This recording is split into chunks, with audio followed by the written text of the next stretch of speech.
guys, Mr. P here. I hope you are well. Now in school today with year 2, we've been making our class library interactive. So the children who have been in school today have been choosing some of their favourite books from the class library and then bringing the front book cover to life by speaking in role as one of the characters.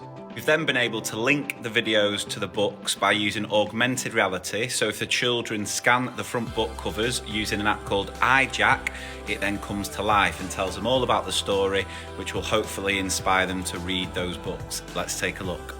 So as you can see here, when the children scan the front book covers using the app iJack, it comes to life and plays a video they have created that tells you all about the story.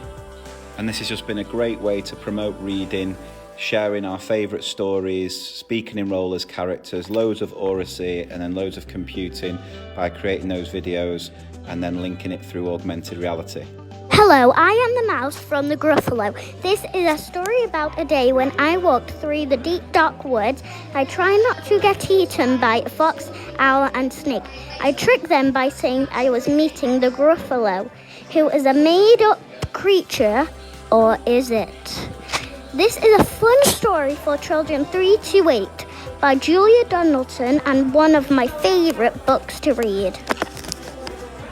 If you want to access an in-depth step-by-step tutorial for how you can do this with your class, which will make a great activity, especially with World Book Day around the corner, make sure you head to mrpict.com, get yourself subscribed where you can access over 1,000 bite-sized CPD videos for how you can creatively enhance your curriculum through technology.